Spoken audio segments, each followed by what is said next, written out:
Hey, how's it going, guys? Today I'm gonna show you how to remove your knee airbag on your Porsche Cayenne. We replaced the steering wheel airbag last night. Made a quick video for this one if you're interested as well. We need to remove some trim on this side and on this side in order to get this whole part out. So let's see, we're gonna need 4 pick tools, or could be like really tiny flatheads like this one. We're gonna need T20 and T30 torques and 1 extension like this. Okay, so as you can see, I already removed most of it, so this video goes quicker. There's a pry tool right here. This is for trim, so you don't damage these pieces right here.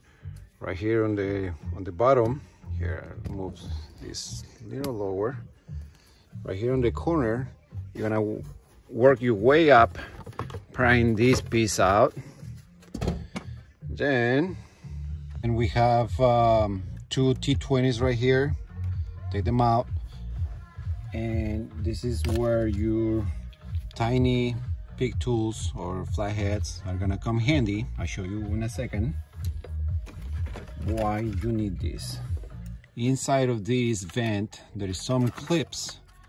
There's 3 of them on this one, so you need to grab them and push them inside. You see that? This is gonna release the clips, so just put them inside. There's 1, 2, and the last one should be up here, if I can see it. Oh, there it is. There we go. So this is how it's gonna look. You push those in and then you slide this out. Pretty easy. Then there's a connection here. Just take it out and you're done with this. Okay, next we have this trim right here. Here's my tool. You're gonna work your way around this trim. Just be gentle with it, because there is some clips that they can break. So there you go. They will come out. And then we have 1, 2 T20s. Also, you can unclip this piece so you don't have to take it from here. I remember, if I'm right, it's really hard to remove it from here, but you can lift it a little bit and you'll be able to get the T20 that's located right here. There is another one right here as well. With that, we move to the next. Okay, so on this side, it's very similar to the other one, except that this one has 5 clips, but you can get it out with only 4, the ones on the side. So we're gonna do the same. Insert your tools inside, and as you can see, there's 5 of them. Like I say, just grab the ones on the side and you should be able to slide it like this. There's also a connection here, so don't forget to unplug that. So that's done. And then we remove this trim. Remember, just be gentle with it and it will come out. Then we're gonna lift this piece again. We're gonna unclip it so that we can be able to get our T20s right here. There's 2 of them. So with this, we're done. Okay, next we do have 2 T20s, like I was saying. There is 1 and 2 on each corner. So here is your extension and your impact.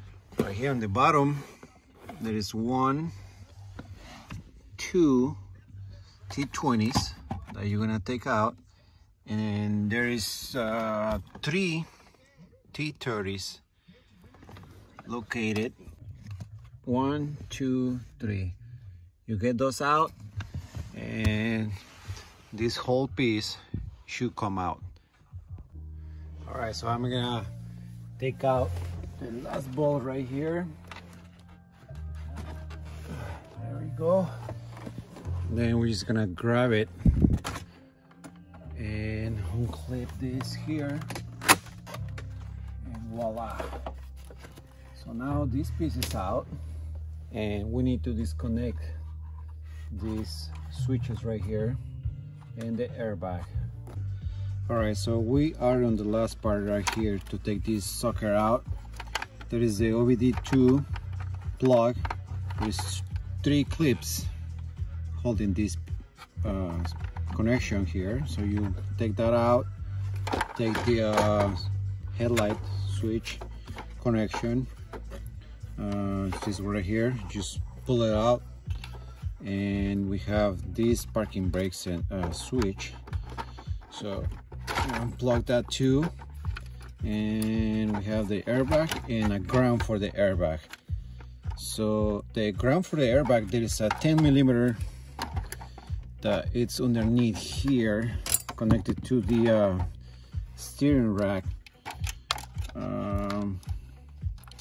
column, and we have the airbag connection. So this orange piece, just push it back and it should come out, and that's it.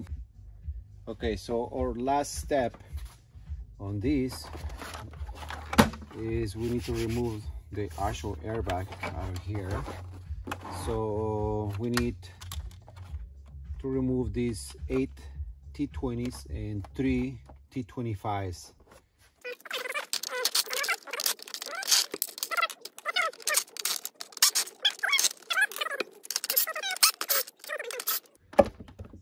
All right, here we go. Now let's use some clips, and the airbag will come out. So now we're gonna slap the new one in, reverse the steps, and we should be good. And also, forgot to mention that before you disconnect the airbag, don't forget to disconnect the battery. Very, very important that you don't have power connected to the car. Otherwise, I don't know, it could be dangerous. Just for safety reasons, disconnect your battery. All right, guys, well, thank you for watching, and I hope I helped someone out there like always, and I'll see you in the next one.